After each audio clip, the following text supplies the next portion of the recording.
Sejam todos bem-vindos à nossa live parte 2 sobre antibiótico no método invertido do médico na prática, que a gente vê de um jeito diferente. Aqui, essa metodologia é para a gente ver primeiro o paciente e depois a gente pensar em qual antibiótico que vai usar. Essa é a lógica, esse é o dia a dia. No dia a dia, então, a gente vê primeiro o paciente, formula a nossa hipótese de diagnóstico, faz o exame físico, exclui os diagnósticos diferenciais e aí sim, nos casos de infecção, a gente vai raciocinar, peraí, infecção, onde que é o foco? E aí, para isso, eu divido em 5 grandes grupos de focos de infecção. Por quê? Pensando no foco de infecção, a gente pensa quais os patógenos mais frequentes para cada grupo, daquele grupo de infecções. Assim a gente consegue direcionar melhor o antibiótico.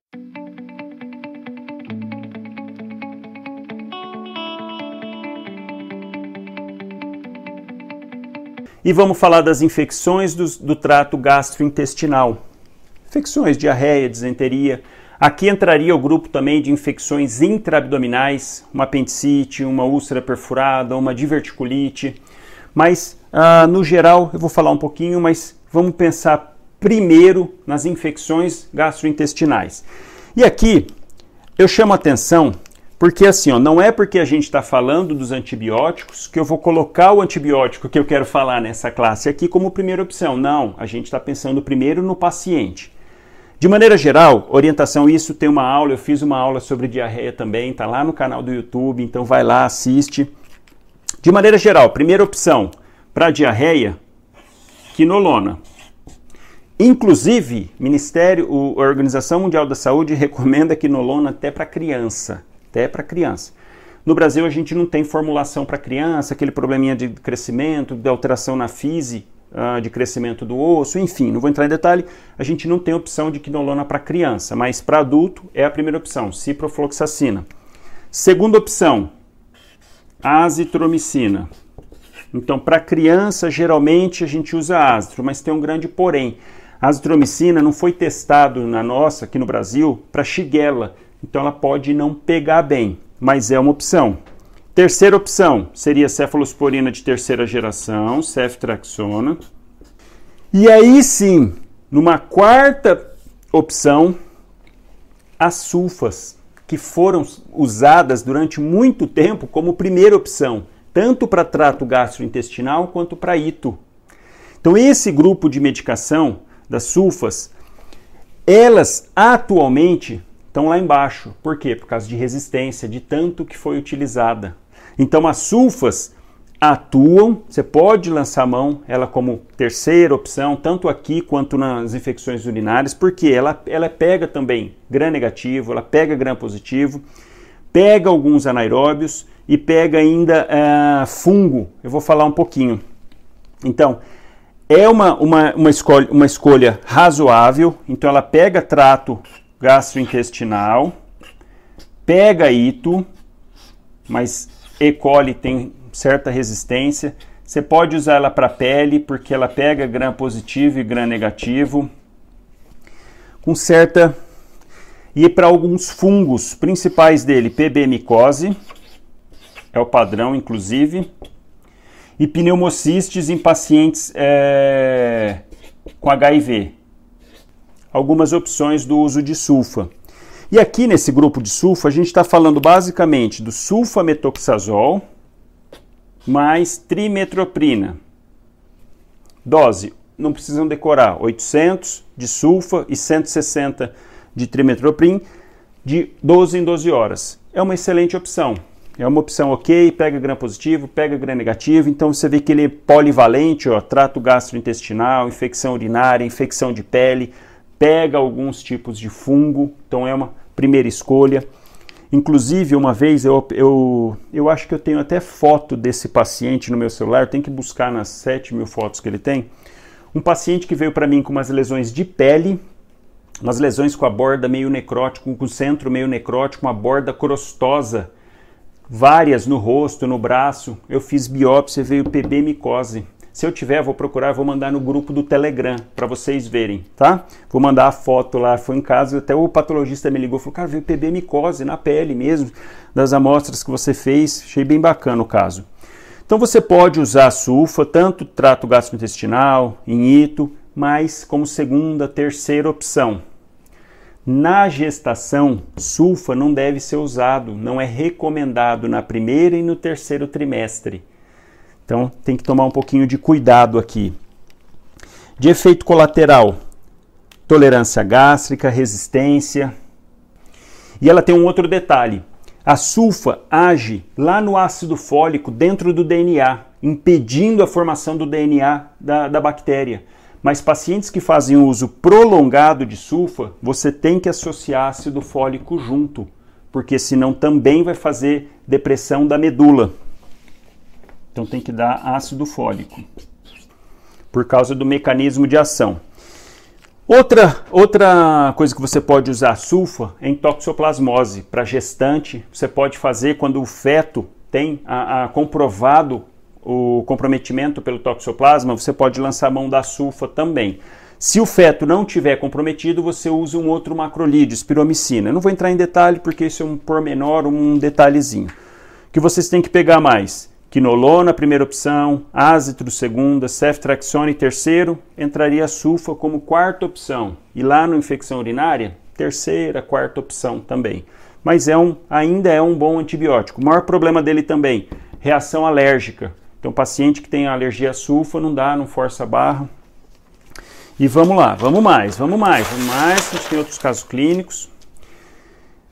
Outra classe de germes que a gente precisa pegar no trato gastrointestinal são os anaeróbios.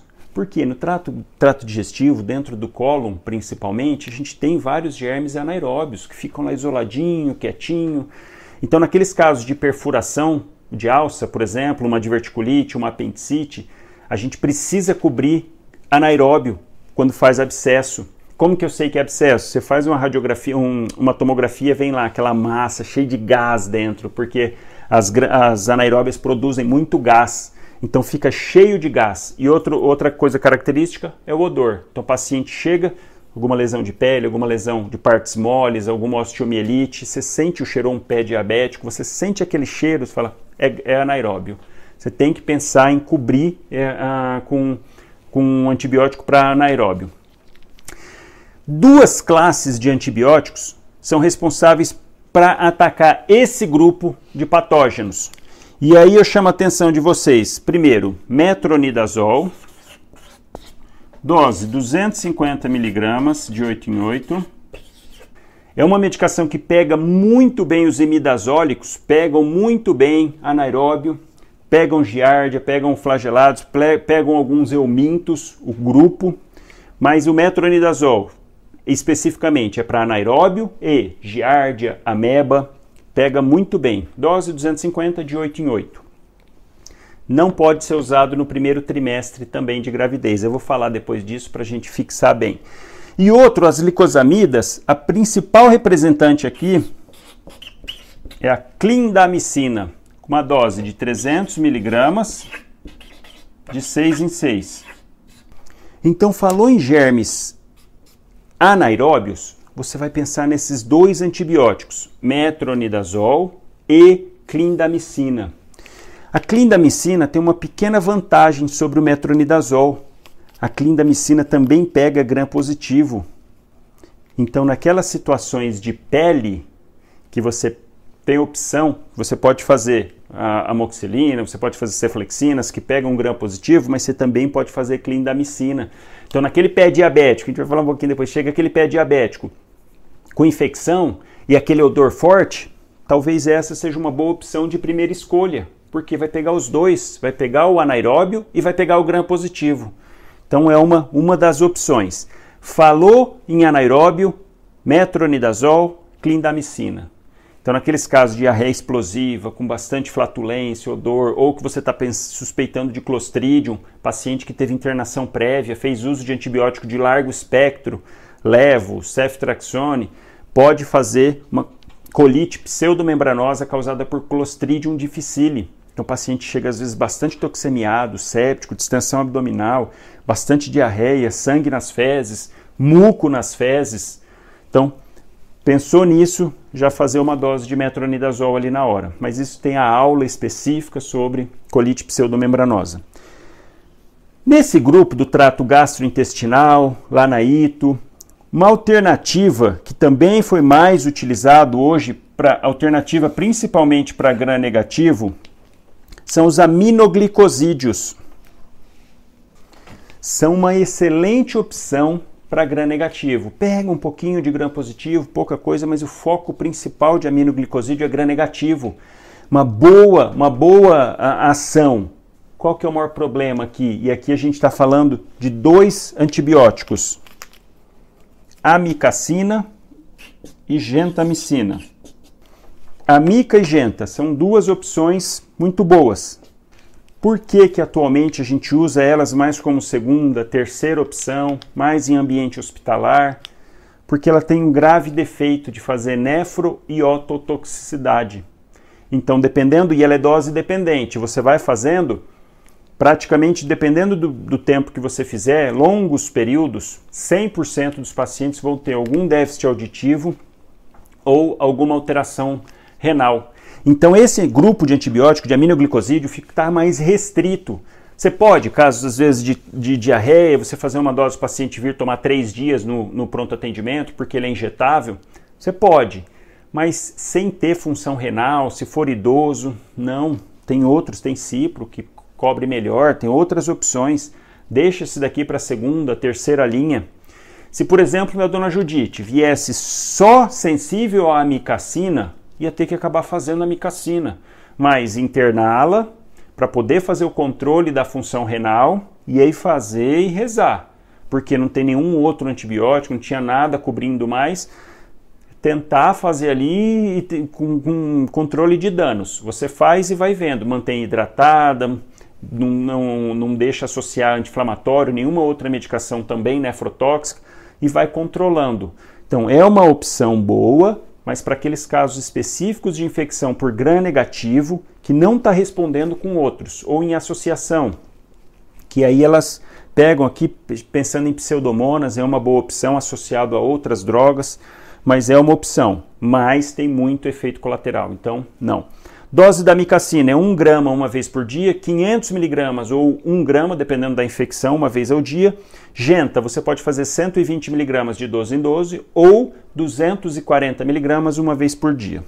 Mas são opções alternativas, tá? Último grande grupo, pele e partes moles. Então aqui a gente vai falar de abscesso, de celulite, antraz, de erisipela. Osteomielite inclui aqui também, infecções musculares, infecções profundas. Esse grande grupo, que a gente já viu anteriormente, quais são os germes mais frequentes aqui? Gram positivo e anaeróbio. Então são os 2 responsáveis aqui mais por infecções de partes moles. E aí, nesse grupo aqui, o que vale a pena, o que é bacana a gente destacar?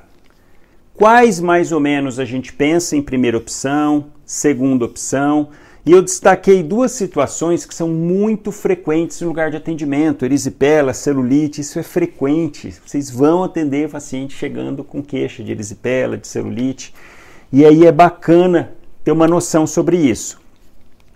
Primeira opção para infecção de pele, de maneira geral, o que você pode lançar a mão?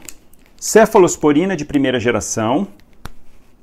Aqui, cefalexina, cefadroxila, injetável, apesar que cefalotina e cefazolina quase não se usa pro tratamento mesmo no ambiente hospitalar, é só para profilático. Pega muito bem. Outra opção aqui nesse primeiro é usar ampicilina, penicilinas.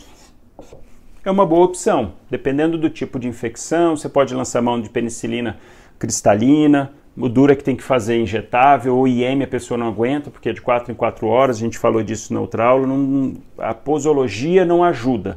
Você pode fazer uma bezetacil, dependendo do tipo de infecção até pega bem, mas de maneira geral, amox com clavulanato é uma boa opção, clavulanato porque geralmente é estáfilo ou estrépito na pele, estrépito piogênico, faz abscesso, você cobre bem usando o ácido clavulônico, tá? De maneira geral, essa é uma boa opção. Outras opções, quinolona, pega bem. Aqui eu estou falando especificamente de cipro, que é o que a gente mais usa para isso. E Cef de terceira geração. Ceftriaxone, aqueles casos um pouco mais graves, com repercussão sistêmica, porque isso é muito importante de avaliar quando o paciente chega. Se a infecção está só localizada ou se ela está tendo uma repercussão sistêmica. Se o paciente chega, tem lá uma erisipela, uma celulite, que é mais profundo do que a erisipela, atinge planos mais profundos, tem uma osteomielite e o paciente está tendo febre, mal-estar, calafrio, poxa, você não vai passar uma cefalexina, porque cefalexina é para aqueles casos mais tranquilinhos, o paciente está tendo repercussão, você vai ter que internar, e aí é lançar mão de cipro, lançar mão de ceftriaxone, ver se tem possibilidade de anaeróbio. Se tiver anaeróbio, lembrar de metro e clinda, um dos dois, para pegar esse grupo de anaeróbio, tá? Então, para a pele, cefalexina, lembrar sempre, é uma boa escolha. As penicilinas, outra boa escolha. Pode ser a Bezeta, pode ser a Ampsulbactam, pode ser a Amox com clavulanato. Pode ser a Amox sozinho? Pode, mas é aquela história que eu falei para vocês de resistência e tudo mais, então eu recomendo usar o ácido clavulônico junto. Infecções um pouco mais graves, aí você pensar em quinolona, pensar em cipro e pensar em ceftriaxone, cefalosporina de terceira geração aqui, que pega bem esse grupo, tá? E aí o que eu destaco para vocês, pessoal? Erisipela geralmente é um quadro mais leve, é aquela hiperemia, aquela vermelhidão, pegando o epiderme e derme, não pega planos mais profundos. Isso é bastante frequente e aqui nesse caso o germe geralmente mais frequente é o estrepto. Em compensação, na celulite, a infecção é um pouco mais profunda, pega planos mais profundos, pode chegar até plano muscular, pega a hipoderme. E geralmente está associada com estáfilo. Por que vale a pena falar sobre isso? Porque dependendo do que você pensar aqui, talvez um cubra mais que o outro. Por exemplo, no caso de estáfilo, se você fizer uso aqui para esses pacientes, por exemplo, de uma ampicilina ou até amoxicilina, chance de não responder. Vocês lembram que eu falei isso na aula passada? A descoberta do Fleming foi justamente numa placa com estáfilo dentro. Viu que o fungo ali preencheu, produziu penicilina que combatia. Mas com o uso ali, já na Segunda Guerra e dali por diante, rapidamente esse grupo aqui ficou resistente à penicilina. Então talvez você pensar nisso, porque às vezes o paciente vai lá, toma uma bezetacil, não funciona, não vai pegar bem. Ou... nesse caso, faz uma bezeta, faz uma amoxicilina, faz uma cefalexina, às vezes não pega, porque esse aqui é aquele mais espertinho, às vezes você precisa lançar a mão de cipro, ceftriaxone já pegaria melhor, a gente tem penicilina voltada para estáfilo, que seria a oxacilina, seria uma outra opção aqui. E o estrepto, às vezes o paciente chega com uma erisipela, você manda ciprofloxacina, que não é muito recomendado, e não pega. Por quê? Porque é estrepto, cipro não pega bem. Então isso é comum. Paciente com erisipela, paciente com celulite, você prestar atenção se está tendo quadro sistêmico ou não, e focar um pouquinho. Se for erisipela mais superficial, lembrar do estrepto. Se for mais profundo, celulite, lembrar de estáfilo, tá? Porque aí você direciona um pouquinho mais. Estrepto, não fazer cipro, porque não vai pegar.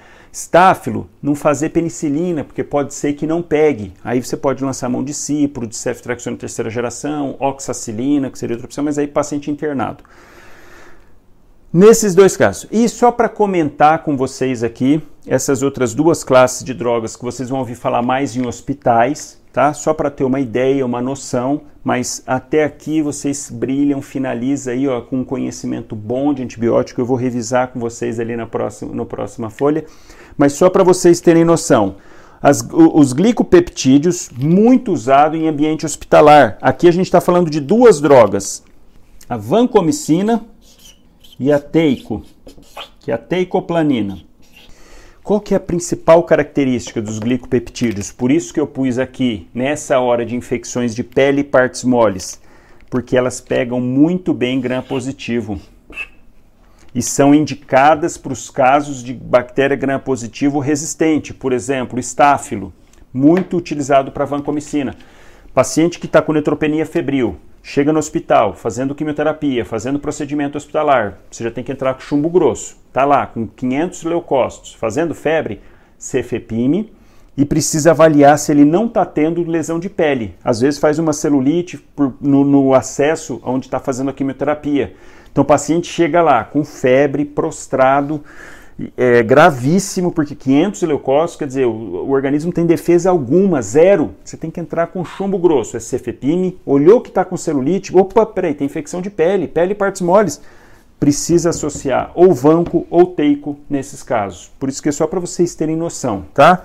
Caso, então, de infecção de pele resistente, infecções graves nesse tipo de situação, temos esses dois. Os dois também nefrotóxicos, ototóxico e nefrotóxico. Então tem que ter um pouco de cuidado, por isso só em ambiente hospitalar também. E outro é a linezolida. Linezolida dá para ser usada também em partes moles, infecções de partes mais profundas. É uma opção, mas também em ambiente hospitalar. Só para vocês terem uma noção, tá, pessoal? Que para quando a coisa piora, quando a coisa pipoca na pele aqui, tem chumbo grosso por trás que pode cobrir, tá? Assim como eu não falei de carbapenêmicos, imipenem, meropenem, ertapenem, que pega bem gram-negativo, são carbapenêmicos, pegam gram-positivo, mas muito bem gram-negativo, mas só em hospital. Você não vai ver ninguém usando o imipenem lá no posto de saúde. Ah, chegou lá, não, vamos fazer um imipenem, tá? Tô com cistite. Imipenem, não, pelo amor de Deus, não. Nem tem também lá e antibiótico caro. Com isso, pessoal, a gente finaliza o raciocínio dos 5 grandes grupos de infecções e cada antibiótico voltado um pouco mais para aquele determinado grupo. Mas isso não quer dizer que não possa usar em outros grupos. É só para vocês entenderem o racional, o raciocínio de qual agente é mais frequente, gram-negativo, gram-positivo, anaeróbio, atípico, o que cobre mais. E aí você consegue usar nas várias situações. Vamos ver, vamos finalizar aqui o pensamento. Esse é o checklist para você fazer um print, para você guardar, para ficar na memória aqui, ó, para você conseguir lembrar isso daqui. Porque aqui, ó, sintetiza todo o nosso raciocínio, todo o nosso pensamento, com umas opções assim, de primeira, segunda e terceira opção em cada uma das situações. É claro que para cada tipo de doença, quando a gente fala de pneumonia, quando a gente fala de otite, quando fala de gastroenterite, de pielonefrite, você tem que ter conhecimento sobre o assunto também. Não é assim que dessa aula de antibiótico você vai sair sabendo tratar tudo de infecção. Não, não é isso, não é esse o objetivo. O objetivo é você ter noção do manejo do antibiótico. E a hora que você for estudar lá pielonefrite, eu vou fazer lives sobre isso, de infecções de vias aéreas, de pneumonia eu já fiz, infecções de pele. A hora que você tiver a aula, você, puxa, peraí que eu sei o antibiótico daqui, porque eu sei quais são os agentes mais envolvidos nessa situação, sabe, vir aflorar na sua cabeça, e não simplesmente você decorou o nome do antibiótico que é ali, sem poder entender, sem saber, ou então pior, né, pega a relação lá, fica lendo penicilina natural, semissintética, penicilase resistente. Poxa, imagina, né, você ficar decorando tudo aquilo, 30, 40 antibióticos para ir... Ah não, mas aí chegou uma pneumonia. Peraí, pneumonia? Deixa eu lembrar aqui o que eu uso. Ah, uma infecção de pele, um trato gastrointestinal. Não, fica difícil. Vamos fixar aqui agora, ó, para fechar com chave de ouro. Infecção das vias aéreas superiores. Opa, está em contato com tudo, então é gram-positivo, é gram-negativo, é atípico, eu preciso cobrir tudo isso. São infecções chatas, mas com uma letalidade não tão alta, então dá para eu ter um manejo. Vamos começar com aqueles clássicos, com antibióticosão raiz, penicilinas.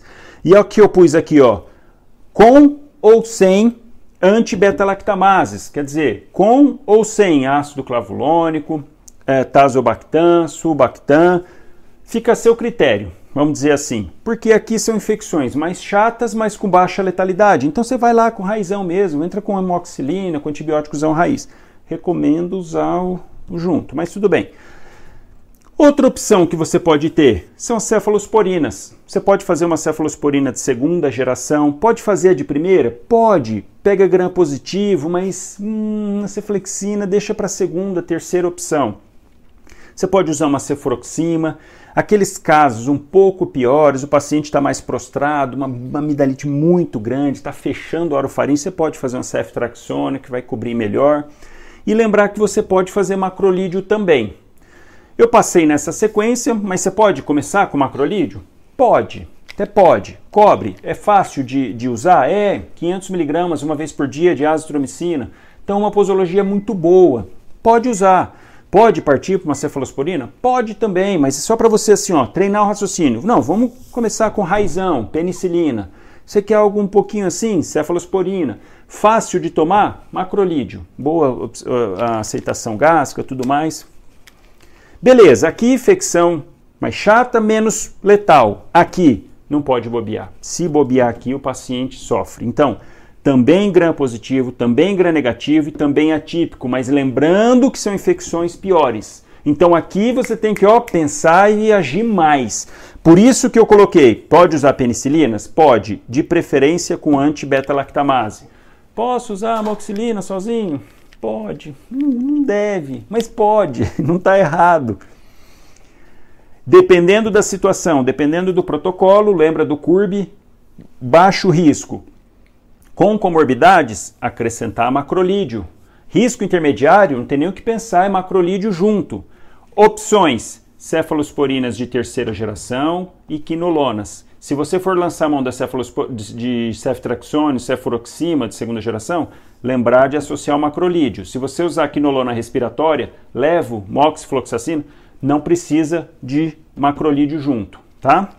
Então você pode fazer. Tem até nos casos mais graves você fazer um combinado dos dois, mas eu não vou entrar em detalhe. O importante é você gravar a essência, pegar assim, ó, o filé do filé aqui, ó, desse raciocínio. Partindo para o terceiro grande grupo, gram negativo. Bactéria chatinha, espertinha, tá ali, malandrinha que só ela. Você bobeou, ela entrou, faz infecção. Bobeou mais um pouco, sobe para o rim, faz aquele estrago. Comum, paciente idoso chega séptico por causa de infecção urinária. E uma outra característica, se você entra com antibiótico certinho, faz o pacote da primeira hora, esse paciente 48 horas estão jogando bola. Não literalmente, mas está bem. Quem que a gente pensa aqui de imediato? Usar quinolona, uma boa opção, com todas as ressalvas possíveis de quinolona, mas é uma boa opção. Outros que entrariam, nitrofurantoína, fosfomicina e sulfa. Usar somente naqueles casos de cistite, baixo risco, paciente sem repercussão sistêmica, está só com disúria, está só com bacteriúria assintomática. Não usar de rotina. Esses dois sim, sulfa, pensar. Falo usar de rotina sim para cistite, infecções mais altas, pielonefrite, nem pensar. E se você precisar de algo mais potente, dependendo da situação, dependendo do antibiograma, você pode lançar a mão cefalosporina de terceira geração, ceftraxone basicamente. Pode usar cefuroxima? Pode, mas melhor ceftraxone. E pode usar aminoglicosídeo. Lembrando do detalhe, aminoglicosídeo é nefrotóxico. Dependendo da infecção, o rim já está baleado. Você vai entrar com aminoglicosídeo? Ruim, ruim. Deixar para só quando vier um antibiograma mostrando que é sensível só a mica, gentamicina e de preferência fazer a mica. É um pouquinho menos nefrotóxico que gentamicina. Fica como opção, mas o chamariz ali, quinolona. Quarto grande grupo, gastrointestinal, pensar nas gram-negativas e pensar nas danadinhas da anaeróbia, antissocial, fica lá, produz gás, odor fétido. Quem que a gente chama atenção? De novo, quinolona, amplo espectro, pega bem gram-negativo, baixa sintomas, efeitos colaterais, apesar de terem sintomas graves, eu nunca vi, mas tem relato, mialgia, artralgia, flacidez de tendão, pode ter alteração de delírio, mas enfim, é uma opção. Outra, azitro, lembrando que não pega shigella, aliás, não sabe se pega bem shigella, mas é uma opção. Outro, ceftraxone. Por último, a gente pode usar sulfa, metoxazol, trimetroprino. Lembrando de sulfa, que também pode ser usado para PB-micose, pode ser usado para pneumociste em paciente com HIV, toxoplasmose em gestante, é uma das opções. E para anaeróbios, lembrar dos dois bonitões. Falou em anaeróbio, assim como, falou macrolídeo, azitro e claritromicina, já vem na cabeça. Falou em anaeróbio, metronidazol e clindamicina. São os dois aí, top para isso. A Clinda tem uma vantagem que ela pega gram-positivo também, além de anaeróbio, tá? E por último, o grande grupo de pele e partes moles, pensar em gram-positivo e anaeróbio. Então aqui, quem que pega bem esses gram-positivos? As penicilinas. Lembrando que tem estáfilo danadinho que não pega direito com penicilina. Aí você tem que lançar a mão aí de uma cefalosporina de terceira geração ou de uma quinolona. E aí por isso que estão aqui, ó, como segunda opção. Mas você pode começar com uma penicilina, uma mox com clavulanato, com ampicilina, ampicilbactam, uma boa opção. Pode até uma cefalosporina de primeira geração, cefalexina.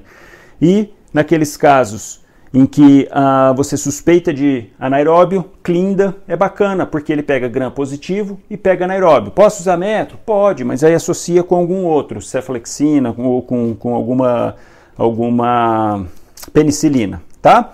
Então, ó, com isso aqui tá toda a essência de tudo que a gente falou. Aqui tá o grosso. É claro que tem os pormenores, que tem um ou outro antibiótico a mais, uma outra coisa, mas se você tiver um domínio, pelo menos do entendimento disso daqui, você vai brilhar, você vai fazer bonito lá no local que você estiver atendendo, porque isso aqui já vai te nortear, já vai te direcionar. E aí a gente pega, para finalizar esse raciocínio, e fala aqui rapidinho de uma grande coisa que acontece no plantão: gestante.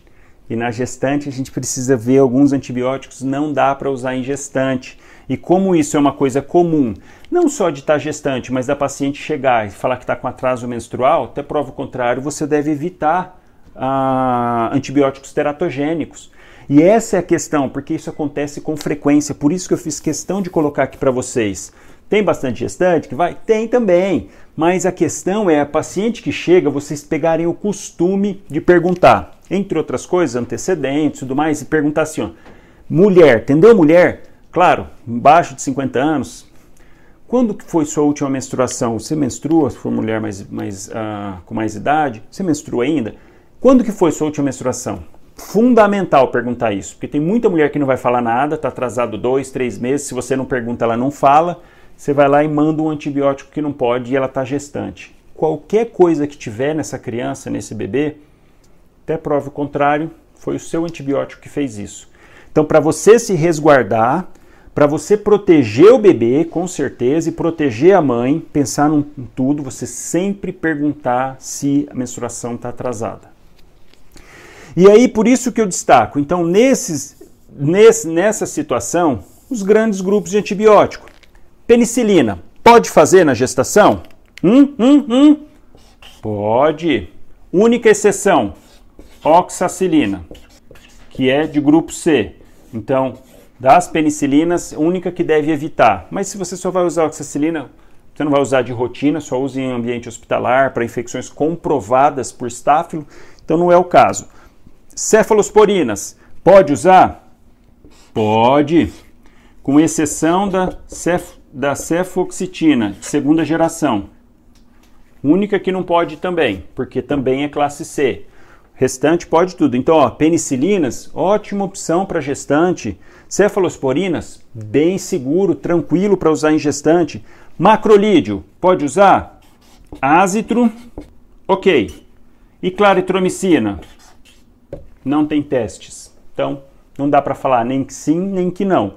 Se você tem azitro que dá, lança a mão de azitro. Não vai mandar claritromicina.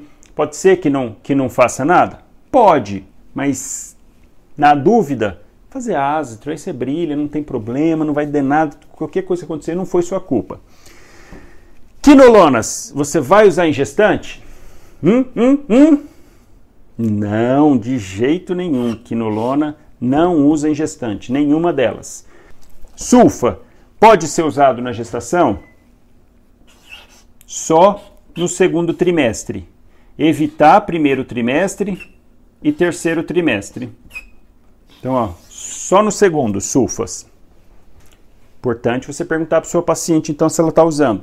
Metronidazol, pode? Pode. Evitar no primeiro trimestre.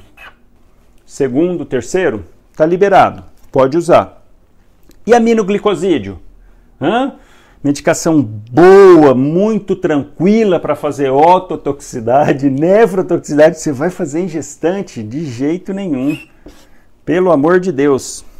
Então, olha só, com essa situação aqui, que é o mais frequente, o mais prevalente que a gente acaba tendo contato, a gente pode falar de ito na gestante, porque é uma coisa frequente, inclusive é uma das indicações de bacteriúria assintomática em idoso com comorbidade e gestante. Tanto que é obrigatório você no primeiro trimestre e no último trimestre fazer um exame de urina com urocultura. Se tiver com mais de 100 mil colônias, 100 mil unidades formadoras de colônia, tem que tratar. E depois que trata, repetir a urocultura, porque é associado a baixo peso, trabalho de parto pré-termo, prematuro. Então tem que fazer. Então, como isso aqui é muito comum, importante ter um pouquinho o manejo. E teve também o quiz sobre isso. Por que não usou por que não usou nitrofurantoína? Eu acabei nem colocando aqui, né? Nitrofurantoína, você não deve usar no primeiro trimestre. Você pode usar em gestante? Pode. Primeiro trimestre é bom evitar. No dia a dia, a gente vê usando inclusive no primeiro trimestre. Se puder evitar, é melhor. Melhor, porque tem uma recomendação sobre a medicação, então evita a dor de cabeça. Por isso que, para gestante, o que a gente pode usar de maneira geral? Cefalexina. Lembrando que cefalexina pega mais gram positivo, é ruim para gram negativo, é ruim para E. coli, mas pega. Então, por falta de opção, você pode usar. Não é a melhor coisa, mas você pode. Qual segunda uma boa opção? Cefuroxima. Cefalosporina de segunda geração. Essa é uma opção bacana para fazer em situação de ito. Outro que você pode fazer, principalmente em bacteriúria assintomática, fosfomicina. Então você pode fazer fosfomicina, tranquilo. Quinolona você vai fazer aqui? Não. Aminoglicosídeo vai fazer aqui? Não. Outro que você pode lançar a mão, então, que eu coloquei ali em cima, é a nitrofurantoína e a sulfa. Lembrando que esses dois, vou fazer um asterisco, não usar no primeiro trimestre. E esse não usar no primeiro nem no último. Então, o que sobra para a gente para fazer na gestante? Cefalosporina de primeira geração, cefalosporina de segunda geração, uma opção, fosfomicina, nitro. Amox com clavulanato? Pode, porque a gestante pode fazer amox com clavulanato. Mas é bom evitar.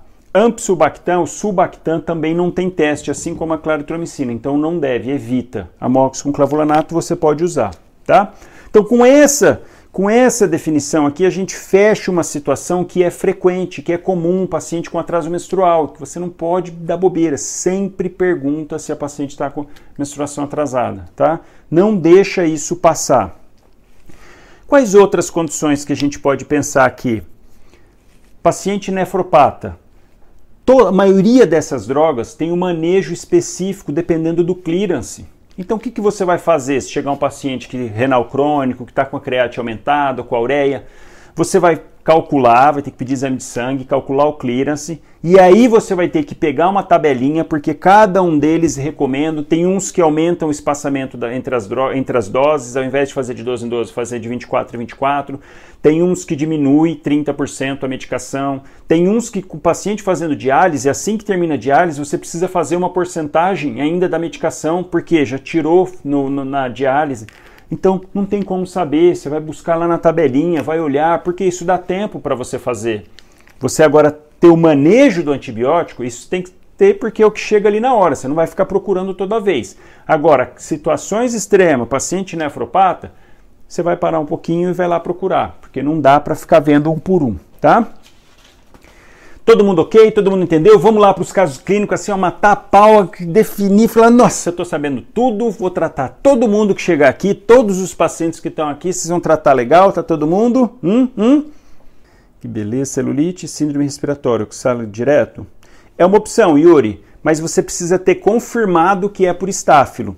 E aí, ó, a gente volta, eu vou falar disso até no caso clínico da dona Judite, que o Denis me mandou essa perspectiva. Vamos voltar no caso clínico dela para a gente ver? Ó, olha aqui, dona Judite, presta atenção. Lembra da dona Judite? Alguém não lembra da dona Judite aí? Hã? Ou todo mundo lembra? E olha só, A gente definiu que ia fazer o que para ela? Ceftriaxone. Por quê? Porque é o que veio no antibiograma. O antibiograma dela da urina, da urocultura, veio com uma E. coli sensível somente a ceftriaxone. Olha só, que danadinha, né? E aí lembra que ela estava purgando a perna? Teve uma picada de inseto na perna, provavelmente porque coçou, fez infecção secundária. Então olha só, ela tem um outro sítio de infecção. E olha uma pergunta que o Denis mandou, um raciocínio, achei fantástico.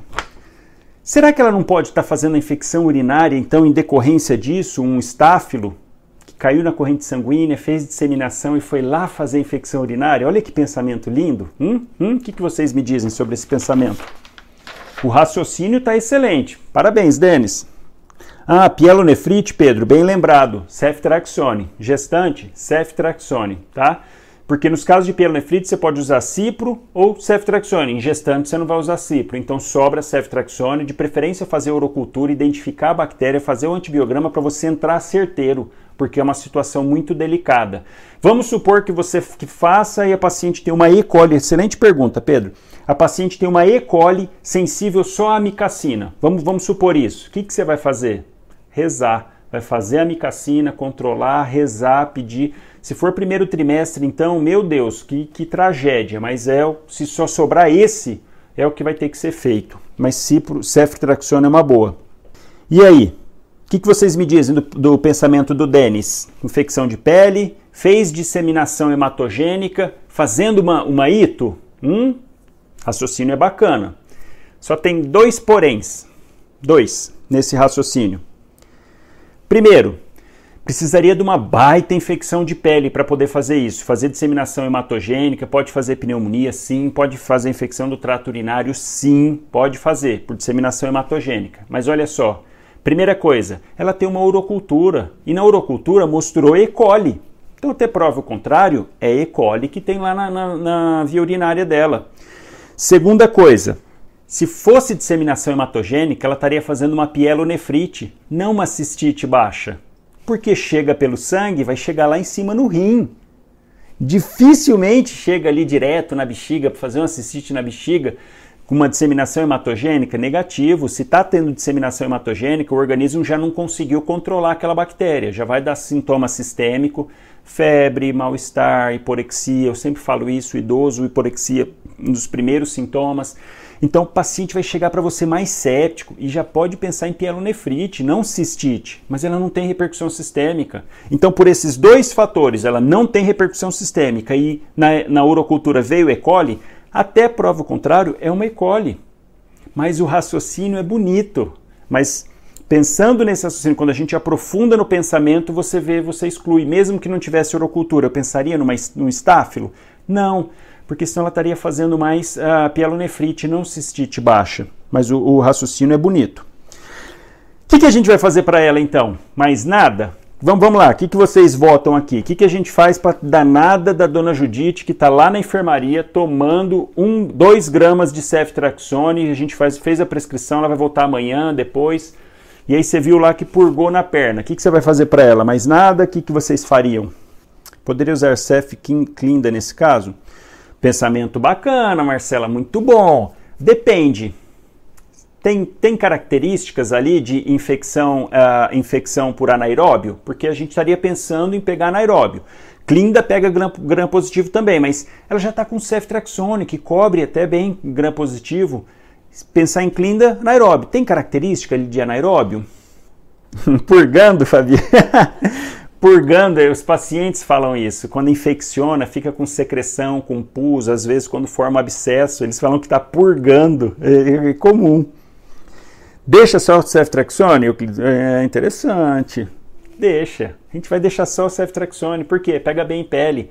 Mas um detalhe, tem que drenar. Se vocês observarem aqui, não sei se a imagem está legal, está com flutuação. Olha só, tem um ponto aqui central que a gente fala que está flutuando. Aqui, ó, vamos drenar isso daí, anestesia ali o local, põe uma agulhinha, corta com bisturi para poder drenar essa secreção. Por quê? Porque o local onde tem pus, o antibiótico não chega no meio.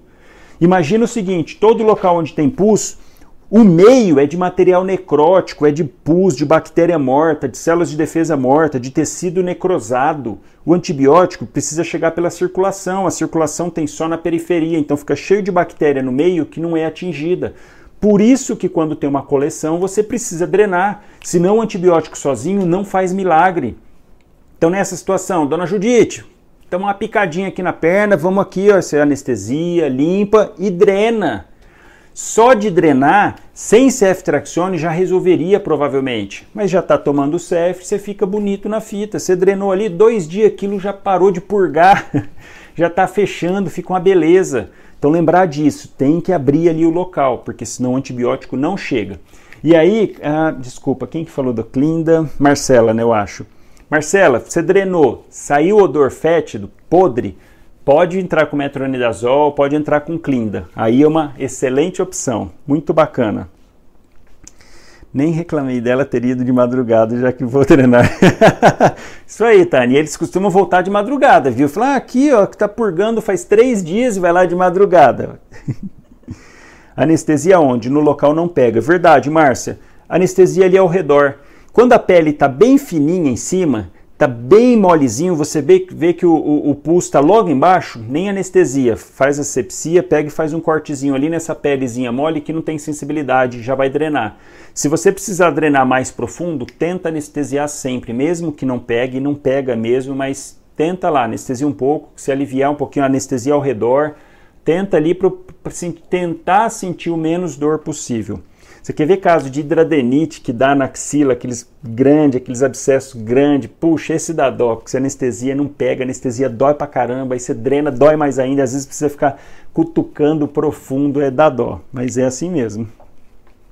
Então vamos lá agora, vamos falar dos quiz, que também deu pano pra manga. Vamos discutir aqui, ó, pra gente aprender junto, pra gente crescer aqui, ó. Primeiro quiz que eu passei. Zezinho da borracharia, 32 anos, relata descarga purulenta nasal, sensação de peso na face e congestão nasal. Tem 2 sinais maiores, isso é uma clássica sinusite, rinocinusite. 8 dias de evolução, está evoluindo com mal-estar, calafrio, febre. Essa é uma indicação precisa. Na aula que eu for dar sobre vias aéreas, rinocinusite, tem os critérios maiores e menores. Esse aqui é critério maior, já falei, é sinusite, é antibiótico. Boa parte das vezes você acaba não tratando com antibiótico, passa lá um rinossoro 3%, um corticoide nasal, mas aqui nesse caso precisa de antibiótico. E olha o que ele fala pra gente aqui, que ele tem alergia à amoxicilina. Opa, penicilina semissintética. E aí? Se ele tem alergia à amoxicilina, eu dei essas 3 opções e dei também, acho que chá de cebola com alho. Pode ser, chá de cebola com alho resolve tudo. As vó que gostam de passar o chazinho de cebola, fala que faz milagre aquele negócio. E é ruim que só, mas tá bom. Você tem a opção de cipro, cefuroxima e AMP. E aí? O paciente não é alérgico à amoxicilina? Não é uma penicilina semissintética? Quem é a outra que faz parte desse mesmo grupo? AMP. Você vai arriscar fazer ampicilina nessa situação? Não, melhor não, deixa quieto. Ele já falou que tem alergia à amoxicilina, já que você tem outra coisa que você pode lançar mão. Então, AMP não. Ciprofloxacina, pega bem estrépito? Não. Infecção lá em cima, geralmente associado a estrépito, não dá para você excluir. Então, não é uma opção adequada. Vias aéreas, cipro, não. Sobra cefalosporina de 2ª geração. Pega bem, pega gram-negativo, se for moraxella, se for haemófilos, pega estrépito. Então, é uma opçãozinha tranquila, ok? Por isso que nada de... mas ele tem alergia à amoxicilina. Eu falei no início, cefalosporinas, de cada 10 pacientes que têm alergia de penicilina, 1 ou menos tem alergia à cefalosporina. Então, manda a cefalosporina para ele e observa. Caso ele faça reação, e aí? Você mandou cefuroxima, ele volta te xingando. Tor, não falei que tinha alergia desses remédios aí, desse aí, ó. Eu li lá, é um tal de beta lá que é alguma coisa. E eu vi que a amoxicilina é esse beta alguma coisa também. Por que você fez isso comigo? Imagina que ele volte lá, e bravo assim, e vermelho coçando, com farmacodermia. O que você passaria? Isso, chá de alho, aqui é chá de alho com limão.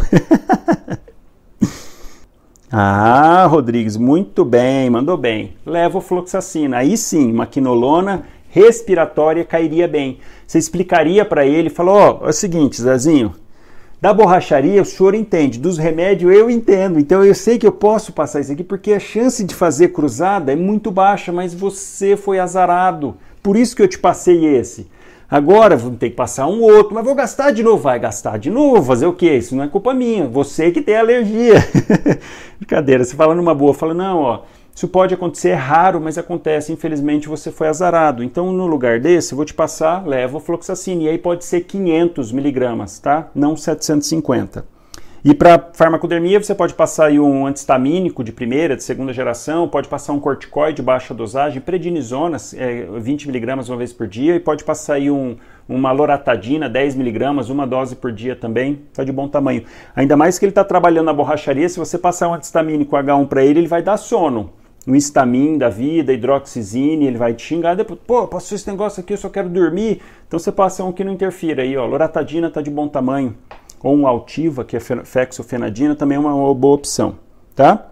Azitro, para essa situação, pode, verdade, quem que mandou o Arthur aqui? Pode ser, pode passar um Azitro, o Azitro cairia bem aqui também, tá? Pode passar aí, pega atípicos, pega um pouquinho ali de gram positivo, é uma boa opção também. Quiz 2. Cidinha, lá da cabeleireira ali, que tem uma lojinha ali embaixo, 56 anos, está com disúria e urina forte, cheiro forte há um dia. Não gosta de tomar remédio, essa danadinha. Tem paciente que é assim, mais tigrão. Doutor, tá doendo para mijar? Desculpa o termo, eles falam assim, tá doendo para mijar, mas não gosta de tomar remédio não. O que dá para fazer? Tem alguma injeção aí, algum troço que faz uma vez só e parou? E aí, por isso, ó, não tá tendo sintoma sistêmico, ó, sem febre, sem calafrio, sem dor lombar, nada que a gente, Jordano negativo, nada que a gente possa pensar em pielonefrite. Quer dizer, cistite clássica, infecçãozinha lá na bexiga, subiu uma bactériazinha, provavelmente um E. coli. O que você pode lançar a mão nessa situação? Cefalexina? Não, cefalexina fica só para aqueles casos de exceção, basicamente gestante, porque não pega bem E. coli. Você fica com duas opções, nitrofurantoína e fosfomicina. Qual que você pode passar? Qualquer uma das duas. Um monte de gente mandou, mas passei nitrofurantoína, tá errado? Não, não tá errado. Só tem um pequeno detalhe.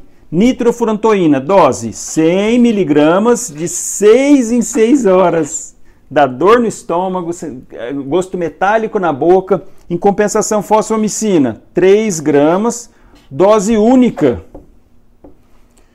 Qual dos esquemas você acha que essa paciente aqui vai aderir? Adianta você, não, mas nitrofurantoína é melhor que fosfomicina? É melhor. Adianta você, não, então vou passar, sou teimosão, vou passar nitrofurantoína para ela. Quantos dias ela vai tomar? No primeiro dia ela já não vai tomar certo, de 6 em 6 horas. Então a gente precisa pensar nisso, a gente precisa olhar o paciente, olha só, entender também a vontade do paciente. E aí o que é a sua função? Não é impor nada. É mostrar para o paciente as melhores. E você fala isso para ele. Fala assim, olha, dona Cidinha, é o seguinte, tem 2 remédios que é bom para isso, os 2. Um é melhor, sem dúvida alguma é melhor. O outro é bonzinho. Só que tem uma grande diferença. A senhora não gosta de tomar remédio, mas esse aqui é de 6 em 6 horas. E tem que tomar certinho no horário e tal. O estômago vai ficar meio zoado, vai ficar meio ruim, um gosto ruim na boca, mas é para tratar a sua dor na urina. Agora, tem esse outro aqui que é dose única, mas tem uma boa chance de não resolver com esse. E se não resolver com esse, a gente vai ter que partir para esse depois. O que a senhora prefere? Prefere já sair com a receita desse, mas eu preciso que a senhora seja honesta comigo, porque quem vai tratar é a senhora, para mim não vai mudar nada, mas eu preciso saber, porque eu estou pensando no bem-estar da senhora, qual que a senhora quer. Ah, porque esse é de 6 em 6, esse é dose única, mas se caso tomar esse e não melhorar, vai ter que voltar para tomar esse. O que a senhora quer? Olha só. Então, de imediato, eu já tenderia a passar a fosfomicina, porque ela já chegou falando pra gente que não quer tomar remédio. Tá errado passar nitro? Não tá. É melhor? É até melhor. Mas tá errado você passar a fosfomicina? Não. Então, se não tá errado e ela vai aderir mais... E olha o detalhe, você avisando isso para ela, falando das diferenças, falando que esse... Se você passar essa e não der certo, tem uma boa chance ela falar, puxa, bem que o doutor me falou que esse aqui... é uma vez só, é fácil, mas não resolveu. Então eu vou ter que voltar lá e tomar aquele bendito daquele outro que é de 6 em 6 horas, porque senão eu vou ficar ardendo, doendo, e poxa, quem já teve esse sítio sabe que é um incômodo danado, uma ardência muito ruim. E você deixa o paciente escolher, tá? Por isso que na resposta eu coloquei fosfomicina, mas não está errado, isso não é uma questão de prova, isso é dia a dia, é prática do dia a dia, a gente de frente com o paciente, tá? E você podendo fazer melhor para ele e o melhor que ele quer. Conversando com ele, claro, dentro do possível, dentro do que cabe na literatura, e cabe fazer os dois, então você faz os dois, ok? Todo mundo concorda? Se alguém não concorda, pode mandar. Levo 750 uma vez no dia 5 dias? Não, Júnior, a gente poderia passar 500 uma vez por dia, 5 dias, mas para essa cistite mais baixa é melhor não entrar com chumbo grosso assim não, melhor esperar, tá? Melhor esperar, deixar para segundo plano aí, levo. Segundo, terceiro. Isso, Ana, isso, 500. 750 a gente usa para pneumonia.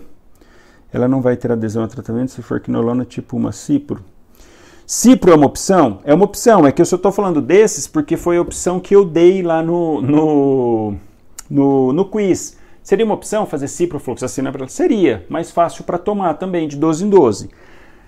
A tendência é você deixar cipro, deixar quinolona para uma segunda linha, quando tem alergia, quando não respondeu, casos mais assim, mais chato de tratar.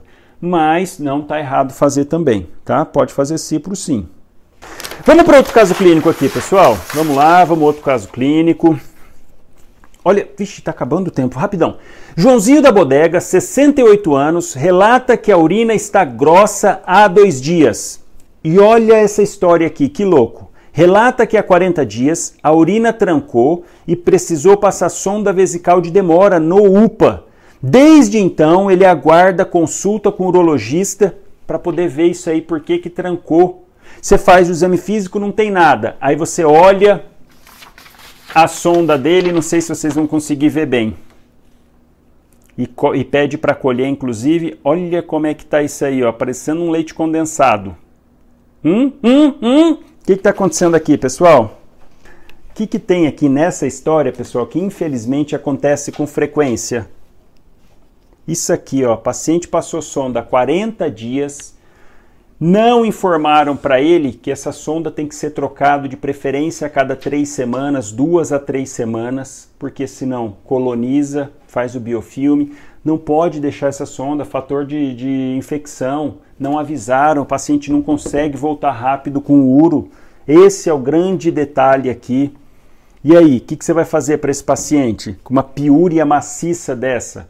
Ele não tem sintoma sistêmico nenhum, não está tendo febre, calafrio, apesar de ser idoso? Ok. Primeira coisa, trocar a sonda, tirar essa sonda, passar outra, sem dúvida alguma. Aí só tem um pequeno detalhe. Se ele tiver hiperplasia prostática benigna, HPB, que é o mais frequente, tem que tomar cuidado, porque você pode tirar a sonda e não conseguir repassar outra. Então esse é um ponto. Se isso acontecer, olha uma coisa, uma dica para vocês, rapidinho porque vai acabar o tempo. A tendência é você pensar assim, não, eu vou pegar, se ele estava com uma sonda 18, você tenta passar e não vai. Você fala, então eu vou pegar e diminuir para uma sonda 16, uma sonda 14. Não, aumenta o número. Mas peraí, tá fechado. Mas a sonda mais grossa, ela fica mais rígida, então você consegue empurrar mais. Se em último caso você não conseguiu passar a sonda, pega uma sondinha de aspiração, a mesma que usa para cateterismo intermitente, a mesma que usa para sonda de alívio, e passa, porque ela é rígida. Então você passa e aí drena a bexiga, deixa, amarra ali na região do prepúcio, da glande, e encaminha ele para um local onde tem urologista, tá? Mas rapidinho, porque senão vai acabar o tempo. O que você vai entrar para ele de antibiótico?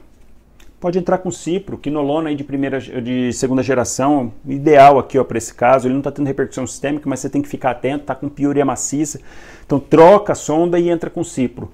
Resolve bem. Eu vou pulando porque senão a gente não consegue, tá, pessoal? Depois eu vou deixar o print, inclusive, dessa live, vocês me deixarem qual foi o insight que vocês têm, o que vocês têm de dúvida, me mandar, marcar o médico na prática nos resumos, e aí se ficou com alguma dúvida em algum caso clínico, a gente fala. Vamos lá.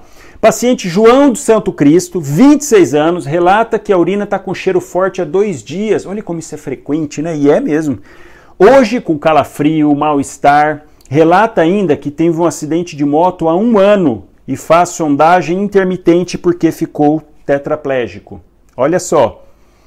E aí, tem alergia à bezeta. Exame físico orientado, hidratado, frequência cardíaca 102, frequência respiratória 20, 38,2 de temperatura, pressão 100/70, o paciente é cadeirante, ele faz a cateterização porque ele ficou com bexiga neurogênica, então ele tem que fazer a cateterização vesical 5 vezes por dia, é um fator de risco para infecção. E aqui um fator de risco que a gente tem que pensar em gram positivo também, porque da pele, de ficar manuseando, então ele está fazendo uma infecção urinária e olha o detalhe, como ele não tem sensibilidade, ele era para estar tendo disúria e não percebeu. E já acendeu a infecção. Por que eu sei? Porque ele está tendo repercussão sistêmica. Então o que você vai fazer para esse paciente? Pedir exame, entrar com ceftriaxone, entrar com cipro, qualquer um dos dois. Eu tenderia a fazer ceftriaxone, deixar ele em observação, internar para poder fazer exame, fazer urocultura, porque é um paciente de mais risco. Mas você pode fazer um cipro aqui. Norfloxacina, sulfa, nitrofurantoína? Não, de jeito nenhum, porque aí não vai pegar a infecção, já pensar em infecção alta, tá? E vamos pro último. Chiquinha, 22 anos, 16ª semana de gestação. E olha só, gesta 4, para 4, porque o último foi parto gemelar. E um aborto ainda. Comeu cachorro quente do seu Zé e desde ontem apresenta diarreia, gosma nas fezes e sangue. O que é isso aqui? Muco nas fezes. Olha só, diarreia, sangue, tá com disenteria. Pensar em infecção bacteriana, calafrios e febre.